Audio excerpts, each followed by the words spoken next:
Awni ce awni yantuma ayo bismillah DMS TV sanfɛ foli anta noban kan bagana lamɛbagaw bɛɛ lajɛlen Mali kɔnɔ ani Mali kɔkan bi araba septembre kalo tile 10 san 2025 aw ka don kibaru ni o wagati seli san'an da se an bi kunnafoni baw ma ni ka olu da kulo kan an bɛ aw hakilina jigin k'aw bɛ se k'an dɛmɛ ni kunnafoniya kan ni na carilen ani ka hakilinaw di hakilina diyɔrɔ la wale kɔfɛ bi kunnafoni ba minnu b'an bolo ni ka olu da kulo kan dɔ bɛ tali kɛ Tɛmɛnen septembre kalo tile 8 san 2025 an ka Mali direction de l'information et des relations publiques des armées ni o ye DIRPA ye olu kɔni ka directeur ni o ye colonel major Suleiman Danbele yɛrɛ kɔni ni ma ko foli ale bɛ bɔ ni k'a ka ladala kilen yɛrɛ kɔni kɛ ni o bɛ tali kɛ kalo yɛrɛ kɔni mana sa min ye directeur ale kɔni bɛ bɔ ni ka ɲɛfɔli kɛ an ka Mali fintigilakaw ka opération tɛmɛnenw ko la min ye colonel major Suleiman Danbele yɛrɛ kɔni ni don ko fɔli ale bɔra ni ka walawalali yɛrɛ kɔni kɛ an ka Mali fintigilakaw ka utukalo opération na tɛmɛnen septembre kalo tile 8 san 2025 min ye an ka Mali kiriko ministre ale kɔni bɛ communiqué min kɔnɔna na a bɛ kuma ni ka ɲɛsin soirée jɔr ko yɛrɛ kɔni ma kiriko ministre yɛrɛ kɔni ye laɲini kɛ an ka Mali autorités yɛrɛ kɔni fɛ k'u ka mesure gɛlɛman baw yɛrɛ kɔni ta ni ka ɲɛsin maaw ma minnu yɛrɛ kɔni sen donna ni soirée jɔr ko ninnu yɛrɛ kɔni na ka da ka ka jamana sariya yɛrɛ kɔni kɔnɔna na a sariya yɛrɛ kɔni bɛ yen min bɛ yamaruya di autorité maaw ma ka ɲɛkili ta ni ka ɲɛsin ni ko sugu ninnu kɛbaga maaw yɛrɛ kɔni ma kiriko ministre bɛ nin fɔ o y'a sɔrɔ min ye Bamako gouverneur ale kɔni ye communiqué min kɔnɔna na a fana y'a jira k'a fɔ ko soirée jɔr an ka Bamako kɔnɔna na k'an ɲɛ tɛ fɛ ka taa o kan bilen yɛrɛ kɔni min ye Jara transport yɛrɛ kɔni ni ne société an ka Mali jamana kɔnɔna na ni kari yɛrɛ kɔni bɛ olu bolo n'u bɛ voyage kɛ an ka Mali jamana région caman yɛrɛ kɔnɔna na Jara transport maaw yɛrɛ kɔni ye laseli kɛ tɛmɛnen septembre kalo tile 8 san 2025 kan bɛ wagati min na fɔ ko bi olu kɔnɔna na u ka voyage ko ni jɔ Mali fantan a naani bɛɛ lajɛlen yɛrɛ kɔnɔna fɔlɔ ni société man yɛrɛ kɔni ka kɔrɔfɔla k'u ye décision ta walasa ka se ka bɛɛ lajɛlen ka lakana yɛrɛ kɔni sabati olu ka baarakɛlaw fo ka taa se u ka passagers ma k'u ka laɲini de ka olu bɛɛ lajɛlen yɛrɛ kɔni ka lakana sabati kɔrɔ de kɔnɔna Mali fantan a naani bɛɛ lajɛlen na olu b'u ka voyage jɔ fɔlɔ fo ka taa fɔ décision kura taara a ko ɲɛ kan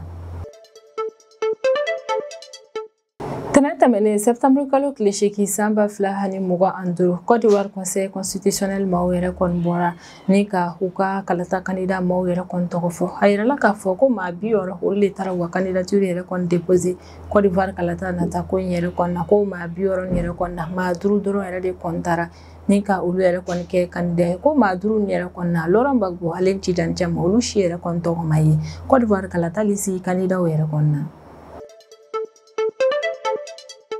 tɛnɛndon septembre kalo tile 8 san 2025 min ye François Bayrou ni ale de tun ye Faransi ka premier ministre yɛrɛ kɔni ni don kofɔlen yɛrɛ kɔni na ale vote de confiance dɔ yɛrɛ kɔni labɛn Faransi assemblée nationale yɛrɛ kɔni na vote de confiance min yɛrɛ kɔni na premier ministre ale tun bɛ fɛ ka laɲini kɛ u ka jamana député yɛrɛ kɔni k'u ka danaya ta ni ka da ale kan k'a fɔ ko a bɛna na jamana yɛrɛ kɔni bɔ a bɛ kɔlɔn jugu min kɔnɔna na an bɛ wagati min na i n'a fɔ ko bi a yirala k'a fɔ yɛrɛ kɔni ko Faransi ka député olu ma sɔn k'u ka danaya yɛrɛ kɔni ta ni ka da François Bayrou yɛrɛ kɔni kan o ko hukumu de kɔnɔna na min ye François Bayrou yɛrɛ kɔni ale wulila ni ka bɔ Faransi ka premier ministre la kunu tarata de septembre kalo tile 9 san 2025 ni ma ko fɔli ale taara ka démission yɛrɛ kɔni di Faransi jamana ɲɛmaa ma ni o ye Emmanuel Macron ye ni kunnafoni ba nin de bɛ an bolo kɔrɔ bi an bɛna minnu walawala aw ye bi dun kibaru kɔnɔna na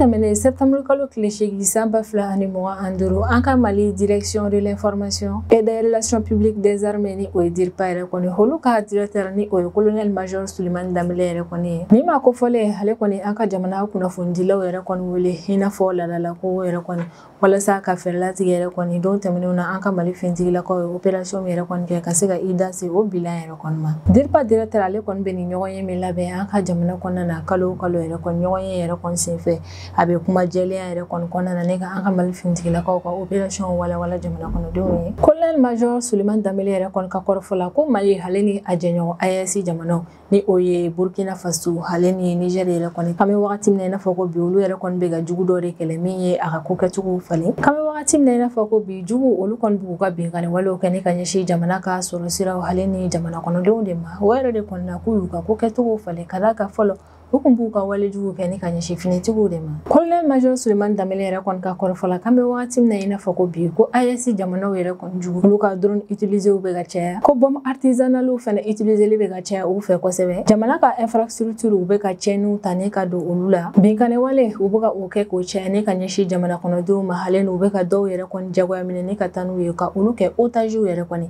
K'an bɛ wagati min na i n'a fɔ ko bi ko AES jamanaw jugu yɛrɛ kɔni u bɛ ka o ko ninnu de kɛ. Ko Bamaci wale maaw yɛrɛ kɔni bɛ ka nin ko min kɛ u ka ko in yɛrɛ kɔni kɛli la u ka hakilina kɔni ye ko kelen dɔrɔn de o de k'an ka Mali finitigilakaw yɛrɛ kɔni lafɛgɛya kosɛbɛ. A DIRPA directeur yɛrɛ kɔni ka kɔrɔfɔla k'ali n'a sɔrɔ o gɛlɛya nin yɛrɛ kɔni bɛ an ka Mali finitigilakaw kan ko min ye an ka Mali finitigilakaw ye an bɛ wagati min na i n'a fɔ ko bi ko sebaya bɛ u bolo Bamaci wale maaw kan ko wa an ka Mali finitigilakaw an bɛ wagati min na i n'a fɔ ko bi olu kɔni ka girin kosɛbɛ wa u bɛ fɛɛrɛ bɛɛ lajɛlen yɛrɛ kɔni latigɛ walasa Bamaci wale maaw ka baara ninnu kana se ka ɲɛ sɔrɔ an ka jamana kɔnɔna na. DIRPA directeur ka kuma yɛrɛ kɔni bɛ taa se guerre de l'information yɛrɛ kɔni na ni o de ye kɛlɛkɛli ye kunnafoniya sira fɛ. A bɛ dénonceli yɛrɛ kɔni kɛ k'an bɛ wagati min na i n'a fɔ ko bi an ŋunuŋunu kuma dɔw yɛrɛ kɔni bɛ an ka Mali jamana kɔnɔna na ko Bamaci wale maaw kɛmɛ ni ka Kayi ale ni ɲɔrɔ siraw yɛrɛ kɔni tigɛ ko ni kuma ninnu tɛ tiɲɛ ye. Ko Bamaci wale maaw ka fɛɛrɛ kuraw yɛrɛ de kɔni don walasa ka kunnafoniya kolonw di jamana kɔnɔdenw ma cogo min kana ni basigibaliya ye jamana kɔnɔna na. A ka kɔrɔfɔla ko tiɲɛ yɛrɛ kɔni na ko san nali o bɛ kɛ sababu yɛrɛ kɔni ni sira dɔw yɛrɛ kɔni tɛmɛli bɛ gɛlɛya kosɛbɛ. Ko a kuma dɔw yɛrɛ kɔni na maamafɛntigi dɔw yɛrɛ kɔni ka walejuguw kɛli o fana bɛ kɛ sababu ye ni ka sira dɔw lasɔrɔli fana gɛlɛya. Ko a kuma dɔw la o maamafɛntigiw yɛrɛ kɔni bɛ taa walejugu minnu kɛ sira nin yɛrɛ kɔni kan o bɛ kɛ sababu yɛrɛ kɔni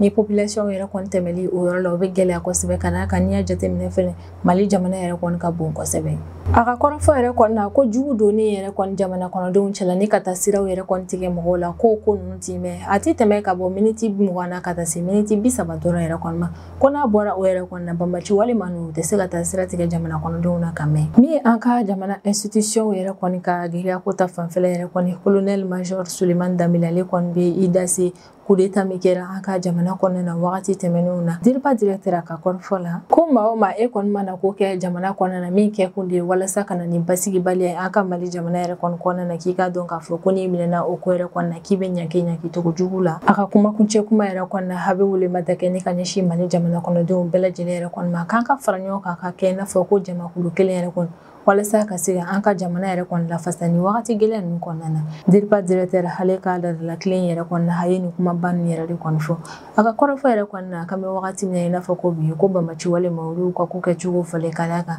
sisan nɔ u b'u ka binkani walew kɛ ni ka ɲɛsin jamana ka sɔrɔ sira ale ni jamana kɔnɔdenw yɛrɛ de kɔni ma ko nka o n'a ta min ye an ka Mali finitigilakaw a bɛ hakilisigi kuma fɔ o ko ta fanfɛla yɛrɛ kɔni na ko an ka Mali finitigilakaw halisa olu cɛsirilen don jamana kɔnɔdenw yɛrɛ kɔni ka lakana sabatili la jamana fantan a naani bɛɛ lajɛlen na k'ali n'a sɔrɔ Bamaci wale maaw bɛ ka nin wale min kɛ o kɛ kun de ye walasa ka an ka Mali finitigilakaw yɛrɛ kɔni lafɛgɛya k'u k'a dɔn k'a fɔ ko bɛ ka dusu yɛrɛ de kɔni don finitigilakaw kɔnɔna na. Tɛnɛ tɛmɛnen septembre kalo tile 8 san 2025 an ka Mali finitigilakaw ka patrouille dɔ yɛrɛ kɔni taara se sira ma min bɛ Bema ale ni Nioro ni ɲɔgɔn cɛla yɛrɛ kɔni na a yɛlɛ k'a fɔ ko ni sira kofɔlen yɛrɛ kɔni na bandi armée dɔw bɛ yen olu fana bɛ taa sira tigɛ jamana kɔnɔdenw yɛrɛ kɔni na ka don bisiw yɛrɛ kɔni kɔnɔna na ka maaw bololafɛn nafamaw bɛɛ lajɛlen minɛ a la ni ka taa n'a ye Bamaci wale maaw tɔgɔ la u b'u yɛrɛ kɔni kɛ Bamaci wale maaw ye k'a sɔrɔ u tɛ olu yɛrɛ kɔni ni ka nin walejugu ta ka ɲɛsin jamana kɔnɔdenw ma a yɛlɛ k'a fɔ ko min an ka Mali finitigilakaw olu ka patrouille dɔ yɛrɛ kɔni senfɛ o sera ka ni bandi siratigɛla maa filaw yɛrɛ kɔni minɛni ka o bɔnɛ u ni na an ka Mali finitigilakaw yɛrɛ kɔni kelen ne ka ni siratigɛla fila ni yɛrɛ kɔni bɔnɛ u ni na u tora yɔrɔ in yɛrɛ kɔni na wagati caman kuntagala kɔnɔna na walasa maa fɛn fɛn yɛrɛ kɔni bɛ tɛmɛ sira fɛ ka se ka olu ka lakana sabati ale ni ka fɛɛrɛ bɛɛ lajɛlen yɛrɛ kɔni latigɛ bandi ninnu olu kana segin ka na u jɔ nin yɔrɔ kofɔlen in na bilen wali min yɛrɛ kɔni kɛra sababu ye ni ka jamana kɔnɔdenw yɛrɛ kɔni lafiya kosɛbɛ ka d'a kan o y'a yira k'a fɔ ko nin don kofɔlen yɛrɛ kɔni olu ka voyagew bɛɛ lajɛlen kɛ lafiya kɔnɔna na maa yɛrɛ kɔni ma olu lajɔ ni ka walejugu ta ka ɲɛsin u ma min ye an ka Mali finitigilakaw o y'a yira k'a fɔ k'u bɛna to k'a ni ɲɔgɔnna opération yɛrɛ kɔni kɛ sanga ani wagati walasa min ye jamana kɔnɔdenw n'u bololafɛnw ka se ka olu ka lakana yɛrɛ kɔni sabati jamana fantan a naani bɛɛ lajɛlen na.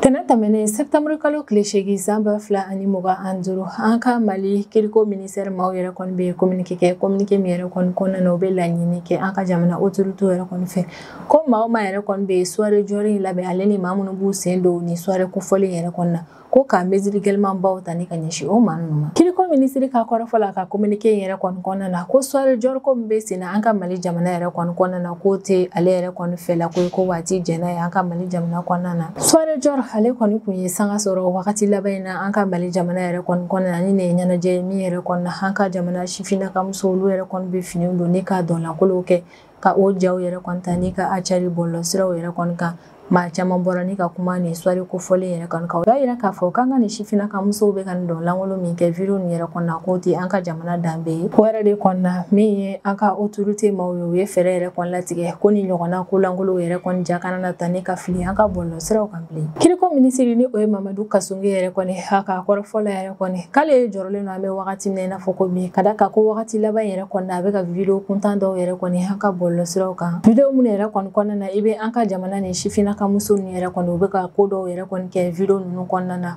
ko minnu ti ko ɲɛnamaw ye ko kuntanw de don wa an danbe yɛrɛ kɔni ti jɛn ni a ye. Ko wa a y'a ye k'a fɔ o vidéo ninnu yɛrɛ kɔni filmeli bɛ ka kɛ u ka nin soirée jɔr ko ninnu yɛrɛ de kɔni kɛyɔrɔ la. Kiriko minisiri ka kɔrɔfɔ la k'ale yɛrɛ kɔni ka jateminɛ na nin sifinnaka muso ninnu bɛ ka nin kɛwale minnu yɛrɛ kɔni kɛ vidéo in yɛrɛ kɔni kɔnɔna na ko kɔni bɛ an ka jamana danbe yɛrɛ kɔni bɔ a la. An ka jamana laadaw hali ni an ka jamana kɔnɔdenw yɛrɛ kɔni ka kɛcogoya ko ani olu tɛ taa ni ɲɔgɔn ye. Kiriko minisiri bɛ hakililajigi yɛrɛ kɔni kɛ ko maaw kana na ɲinɛ k'a fɔ yɛrɛ kɔni ko nin ko min bɛ ka kɛ nin soirée jɔr kɛyɔrɔ nin yɛrɛ kɔnɔna ko fɛn don min bɛ se ka ɲanki an ka jamana kɔnɔna na. Ko wa ɲankili tɛ kɛ dɔrɔn ni ka ɲɛsin maa o maa minnu ye u sen don nin ko in na dɔrɔn ko mɔgɔ minnu b'a filmer minnu b'a cari bɔlɔsiraw kan minnu bɛ commentaire bila duguma ale ni minnu yɛrɛ kɔni bɛ ja jugu nin yɛrɛ kɔni partager bɔlɔsiraw yɛrɛ kɔni kan k'olu bɛɛ lajɛlen k'a dɔn k'a fɔ yɛrɛ kɔni k'u bɛɛ bɛ se ka ɲanki nin ko in na. Baara de kɔnɔna Kiriko minisiri ale bɛ laɲini kɛ o magistrat ale ni procureur fɛ ko maa o maa yɛrɛ kɔni sen donna nin soirée jɔr in na ale ni u ka complices yɛrɛ kɔni k'a b'a laɲini o magistrat ni procureur yɛrɛ kɔni fɛ k'u ka ɲankili juguba ta ni ka ɲɛsin ninnu ma u kana na ko in nɔgɔya ninnu bolo cogoya si la. Kiriko minisiri a bɛ welemada kɛ ni ka ɲɛsin jamana kɔnɔdenw yɛrɛ kɔni ma k'an ka kow yɛrɛ kɔni kɛ k'u dan hakɛya la an kana dama tɛmɛ an k'an ka jamana danbe yɛrɛ kɔni lafasa wa a b'a yira k'a fɔ k'a jigi dalen dɔ kan k'a fɔ ko jamana kɔnɔdenw bɛɛ lajɛlen yɛrɛ kɔni bɛn'a faamu ko ni ɲɔgɔnna ko nin yɛrɛ kɔni kan ka dabila an ka jamana kɔnɔna na. Kiriko minisiri bɛ bɔ ni ka nin communiqué in yɛrɛ kɔni kɛ o y'a sɔrɔ min ye Bamako gouverneur yɛrɛ kɔni ni o ye an ka Mali faaba ye o fɛnɛ kun bɔra ni ka communiqué yɛrɛ kɔni kɛ communiqué in kɔnɔna na a y'a yira k'a fɔ ko min ye soirée jɔr ko ye k'a tɛ fɛ k'o ye bilen an ka Bamako kɔnɔna na. Kabini Kiriko minisiri ale ni gouverneur yɛrɛ kɔni bɔra ni ka nin laseli yɛrɛ kɔni kɛ Mali jamana kɔnɔden caman kɔni y'a yira k'a fɔ k'u nisɔndiyara kosɛbɛ yɛrɛ kɔni ka d'a kan ko ni ko in yɛrɛ kɔni ye ko lankolon ye ko Mali danbe tɛ sɔn ni yɛrɛ kɔni ma nka maa caman kɔni y'a yira k'a fɔ ko in tɛ kojugu ye ka d'a kan k'an ka jamana sifinnakaw yɛrɛ kɔni ko ni maa wɛrɛw tɛ k'an muso damaw de bɛ ɲɔgɔn kan k'an bɛ ka kulonkɛ dɔrɔn yɛrɛ de kɔni kɛ an kɔni bɛ a lase aw ma ko min ye soirée jɔr ko ye k'a kana na ye an ka Mali jamana kɔnɔna na bilen ko wa e maa o maa yɛrɛ kɔni a kana k'i ɲɛna ko parce que i sen ma don a la ko i kɔni t'a la yɛrɛ kɔni k'i y'a filmer i y'a commenter i y'a partager yɛrɛ kɔni k'olu bɛɛ lajɛlen yɛrɛ kɔni bɛ se ka ɲanki an ka autorités fɛ ni u nɔ minɛla ko la. Wagati laban yɛrɛ kɔnɔna an ka jamana kɔnɔna na sukaro dilan usine minnu kun bɛ Duwabugu Bewa ni hale ni Siribala localité yɛrɛ kɔnɔna gɛlɛya minnu yɛrɛ kɔni sera ni sukaro dilan usine ma an bɛ wagati min na i n'a fɔ ko bi ye k'o sababu yɛrɛ kɔni bɔ Bamaci walimaw ka binkani wala ne ka ɲɛsin sukaro dilan usine nin yɛrɛ kɔni ma ka sanga ni o ko in ye tɛnɛ tɛmɛnen septembre kalo tile 8 san 2025 an ka Mali feereko minisiri ni o ye Musa Alassane Diallo yɛrɛ kɔni hale y'i senfa ni ka taa i ɲɛda usine saba nin bɛɛ lajɛlen kan. Feereko minisiri y'i senfalen min yɛrɛ kɔni kɛ ne ka t'i ɲɛda ni usine nin yɛrɛ kɔni kan k'o laɲinina an ka Mali furancɛ fanga ɲɛmaa de fɛ ni o ye son excellence le général d'armée Assimi Goïta ko in yɛrɛ kɔni kɛ kun de ye walasa ka dɛmɛdon kɛ ne ka ɲɛsin usine nin ma hali ni ka fɛɛrɛ latigɛ yɛrɛ kɔni usine ninnu olu ka se ka dayɛlɛ teliya la an ka jamana kɔnɔna na. Ne ye feereko minisiri ale ka ni visite in yɛrɛ kɔnɔna ani a jɛɲɔgɔn caman yɛrɛ de kɔni kun bɛ ɲɔgɔn fɛ ni o dɔw ye Segu région responsable ale ni Musa Tumani Kone ni o ye gendarmerie national directeur général yɛrɛ kɔni visite in senfɛ Musa Alassane Diallo ni ale le an ka Mali feereko minisiri yɛrɛ kɔni a y'i ɲɛda usine nin bɛɛ lajɛlen yɛrɛ kɔni kan wa usine baarakɛla ninnu a ye kuma ɲɔgɔnya tɛmɛ ani u ɲɔgɔn cɛla la maa minnu bɛ baara kɛ usine ninnu kɔnɔna na olu yɛrɛ kɔni ɲɛma min ye feereko minisiri a ye layidu ta u ye ka hakilisigi kuma yɛrɛ kɔni fɔ u ye ko min ye an ka Mali gouvernement maaw ye k'olu bɛ fɛɛrɛ bɛɛ lajɛlen yɛrɛ kɔni latigɛ ka usine in lakana k'a lafasa ale ni ka jukɔrɔma dɔ kɛ ne ka ɲɛsin usine ma cogo min don n'a nataw yɛrɛ kɔni na usine in bɛ se ka sukaro dilan daminɛ an ka jamana kɔnɔna na. Musa Alassane Diallo ale kɔni ye laseli kɛ usine ninnu directeur yɛrɛ kɔni fɛ k'u ka fɛɛrɛ bɛɛ lajɛlen yɛrɛ kɔni latigɛ walasa san 2025 ka don san 2026 kɔnɔna na u ka se ka o sukaro dilan baaraw yɛrɛ kɔni kɛ ko usine maa min bɛ fɛ ka laɲini min yɛrɛ kɔni kɛ u ka o saison baara nin yɛrɛ kɔni na o ye laɲini ba de ye k'u ka laɲini de ka sugaro tonne 150 yɛrɛ de kɔni dilan ni o ye hakɛya yɛrɛ kɔni min bɛ jamana kɔnɔdenw labɔ kosɛbɛ i n'a fɔ an ka Mali gouvernement ka plan d'action yɛrɛ kɔni y'a fɔ cogo min ka fɛɛrɛ bɛɛ lajɛlen latigɛ walasa dun ka fa u ka se ka sabati an ka jamana kɔnɔna na feereko minisiri yɛrɛ kɔni bɛ tila visite la wagati min yɛrɛ kɔni o y'a sɔrɔ min ye usine baarakɛla ale ni usine ɲɛmaa ni yɛrɛ kɔni u bɛɛ lajɛlen hakili sigira kosɛbɛ wa maa fɛn fɛn yɛrɛ kɔni sen bɛ don usine lawulili baaraw yɛrɛ kɔni na olu bɛɛ lajɛlen y'a yira an ka feereko minisiri la k'a fɔ k'olu pɛrɛnnen don ne ka ko bɛɛ lajɛlen yɛrɛ kɔni kɛ walasa usine ka se ka dayɛlɛ teliya la nin wale yɛrɛ kɔni nana kɛ lafiyaba ye an ka Mali jamana kɔnɔdenw yɛrɛ kɔni ma ka d'a kan ni usine 3 nin yɛrɛ kɔni kun jɛnnen o kɛra sababu ye ni ka Mali jamana kɔnɔdenw kamana gan kosɛbɛ bɛɛ lajɛlen kun y'a yira k'a fɔ ko ni nin ko yɛrɛ kɔni kɛra ko min ye sukaro ye ko kɔni sɔngɔ bɛ sɔn ka gɛlɛya kosɛbɛ an ka Mali jamana kɔnɔna na nka an ka Mali gouvernement yɛrɛ kɔni filɛ ni ka u sen don ko in na cogo min o kɛra sababu ye ni ka Mali jamana kɔnɔdenw bɛɛ lajɛlen hakili lasigi bɛɛ jigi dalen don a kan k'a fɔ ko don n'a nataw yɛrɛ kɔnɔna min ni usine kofɔlen ale bɛna continuer ni ka sukaro dilan yɛrɛ kɔni daminɛ an ka Mali jamana kɔnɔna na wale min yɛrɛ kɔni bɛna kɛ sababu ye ni ka kɛ lafiyaba ye jamana kɔnɔdenw ma. Tɛnɛ tɛmɛnen septembre kalo tile 8 san 2025 Jara Transport ni kɔni société an ka Mali jamana kɔnɔna na minnu yɛrɛ kɔni bɛ voyage kɛ an ka jamana région caman yɛrɛ kɔni kɔnɔna na ni société in kɔni y'a yira k'a fɔ k'an bɛ wagati min na i n'a fɔ ko bi olu bɛn'u ka voyage jɔ Mali fantan a 4 bɛɛ lajɛlen kɔnɔna la wagati kuntagala dɔ kɔnɔna na fɛnɛ Jara Transport maaw ka kɔrɔfɔlaw ka communiqué yɛrɛ kɔni kɔnɔna na k'u ye décision yɛrɛ kɔni ta walasa ka se ka bɛɛ lajɛlen yɛrɛ kɔni ka lakana sabati ni o ye olu ka baarakɛla n'u ka passagers ye ko ye décision ye ta walasa ka se ka ni maa bɛɛ lajɛlen ka lakana de sabati Jara Transport maaw kɔni y'a yira k'a fɔ k'an bɛ wagati min na i n'a fɔ ko bi k'u bɛ wagati gɛlɛnw kɔnɔna na wa u bɛ hakilisigi kuma yɛrɛ kɔni fɔ k'u bɛ fɛɛrɛ bɛɛ lajɛlen yɛrɛ kɔni latigɛ walasa ka solution yɛrɛ kɔni sɔrɔ u ka nin gɛlɛya in na cogo min u bɛ se ka u ka baaraw yɛrɛ kɔni daminɛ teliya la Mali fantan a 4 bɛɛ lajɛlen na société kofɔlen bɛ welemada kɛ ni ka ɲɛsin jamana kɔnɔdenw yɛrɛ kɔni ma k'an ka fara ɲɔgɔn kan wa an ka se an yɛrɛ la an k'an yɛrɛ minɛ kosɛbɛ wa a bɛ sinsin kan k'olu ka clients ka danaya tali ni ka da u ka ale n'u ka clients ka jukɔrɔmadon kɛlen ni ka ɲɛsin olu ma k'olu magoba yɛrɛ kɔni bɛ o la walasa gɛlɛya min bɛ olu kan bɛ wagati min na i n'a fɔ ko bi ka fɛɛrɛ bɛɛ lajɛlen latigɛ u n'u ka clients ka jɛ ɲɔgɔn fɛ ni ka nin gɛlɛya wuli ka bɔ olu kan wagati laban yɛrɛ kɔni na i n'a fɔ bɛɛ lajɛlen yɛrɛ kɔni kun bɛ a kalama cogo min ye bamaciwale maaw ye olu kɔni ye menace ba kɛ ni ka ɲɛsin Jara Transport maaw yɛrɛ kɔni ma ko min yɛrɛ kɔni ye Jara Transport maaw ka kari yɛrɛ kɔni ko n'u ye a minɛ u bɛ walejugu ta ni ka ɲɛsin nin kari kofɔlen yɛrɛ kɔni ma an y'a ye k'a fɔ ko wagati dɔ o yɛrɛ kɔni kɔfɛ min ye Jara Transport ye walasa ka se k'a ka baarakɛlaw ni a ka passagers yɛrɛ kɔni ka lakana sabati u kɔni ye décision ta k'u bɛna u ka bolimafɛn yɛrɛ kɔni boli jɔ Mali fantan a 4 bɛɛ lajɛlen na wagati kuntagala dɔ kɔnɔna na tɛnɛ tɛmɛnen septembre kalo tile 8 san 2025 Côte d'Ivoire ka conseil constitutionnel maaw yɛrɛ kɔni olu bɔra ni ka kuma u ka jamana kalata candidat yɛrɛ kɔni ka ko la u y'a yira k'a fɔ ko candidat 10 yɛrɛ kɔni na ko candidat 5 yɛrɛ de kɔni sugandira ni ka olu yɛrɛ kɔni bila ɲɔgɔn dan na Côte d'Ivoire kalata nata in na min bɛna kɛ octobre kalo nata in na Côte d'Ivoire conseil constitutionnel maaw yɛrɛ kɔni ka liste in kɔnɔna na maaw ye min yɛrɛ kɔni jate minɛ o de ye Laurent Gbagbo Halen Cidan Jame ni maa fila ninnu de opposition baw ye u y'a ye k'a fɔ ni maa fila ninnu si tɔgɔ yɛrɛ kɔni ma bɔ candidature liste la o yɛrɛ kɔni b'a yira k'a fɔ ko Côte d'Ivoire kalata min bɛna kɛ octobre kalo tile 25 nata in na san 2025 ko min ye Laurent Gbagbo Halen Cidan Jame yɛrɛ kɔni olu tɛna se ka kɛ candidat ye o kalataw la bilen Laurent Gbagbo ni Cidan Jame yɛrɛ kɔni tɔgɔ ma bɔ Côte d'Ivoire kalata candidat liste yɛrɛ kɔni fɛ ka d'a kan kabini wagati tɛmɛnenw yɛrɛ kɔni na ni maa fila ninnu bɛɛ lajɛlen yɛrɛ kɔni tɔgɔ aradira ni ka bɔ Côte d'Ivoire kalata liste électorale la wa kabini wagati tɛmɛnenw yɛrɛ kɔni na ni opposant fila ninnu kun bɛ ka jɔrɔ ni nin ko in yɛrɛ kɔni ka d'a kan kabini wagati tɛmɛnenw na o tɔgɔ yɛrɛ kɔni kun aradira ni ka bɔ liste ninnu na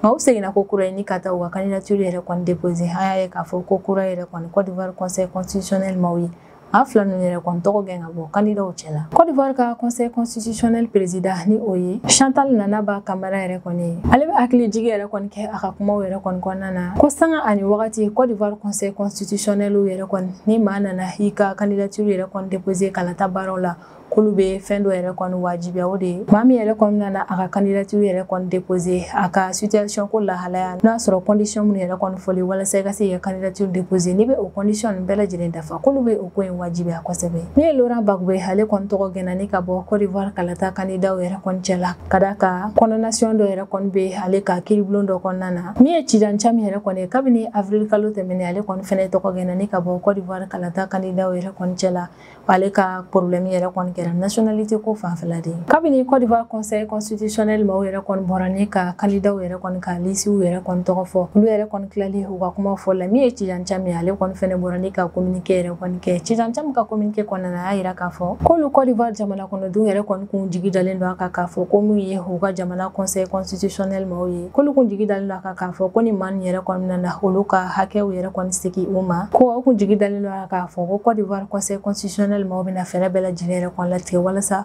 Côte d'Ivoire jamana kɔnɔdenw yɛrɛ kɔni k'u ka candidat sugandi tilennenya kɔnɔna na ko nka ko ɲani conseil constitutionnel ma yɛrɛ kɔni ka o kɛ k'olu ɲɛ b'a la k'a fɔ yɛrɛ kɔni ko min ye Alassane Dramane Ouattara ye n'o de ye Côte d'Ivoire jamana ɲɛmaa wagati min na i n'a fɔ ko bi k'o bɛ ka fɛɛrɛ latigɛ yɛrɛ kɔni walasa ka se ka o ko in bali ko wa o bɛ ka o ko min yɛrɛ kɔni bali a bɛna na fɛɛrɛ latigɛ yɛrɛ kɔni ni ka mandat 4nan yɛrɛ kɔni ɲini Côte d'Ivoire jamana kɔnɔna na ka sɔrɔ Côte d'Ivoire ka jamana sariya sunba tɛ sɔn o ma. Candidat 60 minnu yɛrɛ kɔni taara u ka dossier yɛrɛ kɔni déposé Côte d'Ivoire kalata labɛnnibagaw yɛrɛ kɔni fɛ a yɛrɛla k'a fɔ ko maa 5 de taara o la o maa 5 ni yɛrɛ kɔni ye Alassane Dramane Ouattara ni ale de ye Côte d'Ivoire jamana ɲɛmaa an bɛ wagati min na i n'a fɔ ko bi Côte d'Ivoire première dame kɔrɔ dɔ ni o ye Simone Yvette Gbagbo, Jean-Louis Billon, Henriette Lagou ale ni Awa Dɔnmelo a yɛrɛla k'a fɔ ko ni maa 5 ni yɛrɛ de kɔni ka candidature yɛrɛ kɔni acceptera Côte d'Ivoire cour constitutionnel ma yɛrɛ kɔni fɛ walasa olu de ka se ka ɲɔgɔn dan yɛrɛ kɔni kɛ Côte d'Ivoire kalata nata in na ni o bɛna na kɛ octobre kalo tile 25 nata in na san 2025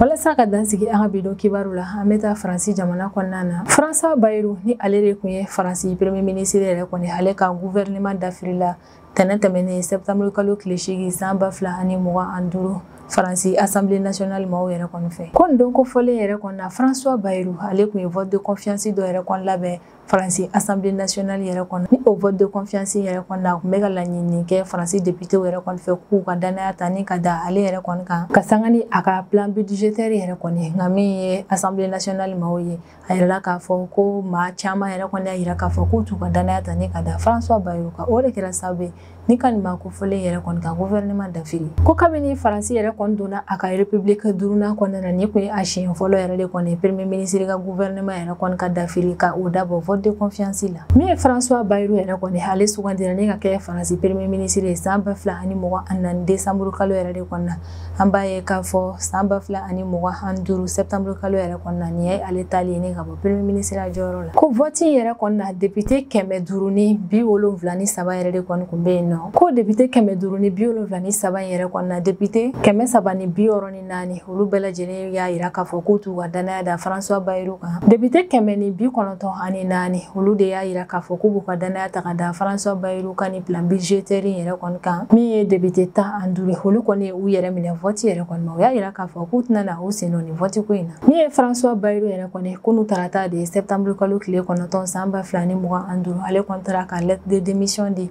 Faransi jamana ɲɛmaa ma ni o ye Emmanuel Macron ye min ye François Bayrou yɛrɛ kɔni ale nale premier ministre yɛrɛ kɔni na Faransi jamana kɔnɔna na ale kun ko k'a bɛna fɛɛrɛ bɛɛ lajɛlen yɛrɛ kɔni latigɛ ka dɔ bɔ Faransi ka juru yɛrɛ kɔni na ale ni ka fɛɛrɛ yɛrɛ kɔni latigɛ ka Faransi bila sen ɲuman yɛrɛ kɔni kan a ye plan min yɛrɛ kɔni bɔ walasa ka se ka o ko yɛrɛ kɔni kɛ o planw na a nana ni yɛlɛma dɔw ye Faransi retraite la u ka jamana ka dépense sociale yɛrɛ kɔni a ye caman bɔ o fɛnɛ na François Bayrou yɛrɛ kɔni kun nana ni plan min ye min ye Faransi ka opposition ma o y'a yira k'a fɔ k'u ti jɛni nin ko in yɛrɛ kɔni ye o bɛɛ yɛrɛ de kɔni kɛra sababu ye ni ka Faransi tɔ yɛrɛ kɔni kari gɛlɛya kɔnɔna na mɛ wagati min na i n'a fɔ o bi François Bayrou ka gouvernement yɛrɛ kɔni dafirilen o ye défaite ba de Emmanuel Macron yɛrɛ kɔni bolo ni o ye Faransi jamana ɲɛmaa ye an bɛ wagati min na i n'a fɔ ko bi ni maa kofɔlen yɛrɛ kɔni wajibiyalen don ne ka premier ministre kura yɛrɛ kɔni sigi a ka jamana kɔnɔna na tuguni min kɔni ye Faransi jamana kɔnɔdenw olu ka kuma caya an bɛ wagati min na i n'a fɔ ko bi ka da kan maa caman kɔni y'a yira k'a fɔ comme ye Emmanuel Macron ale kɔni dɛsɛ bɛ ni ka premier ministre dɔ sigi jamana kɔnɔna na min bɛ se ka jamana bɔ ni kɔlɔnjuguba in yɛrɛ kɔni kɔnɔna na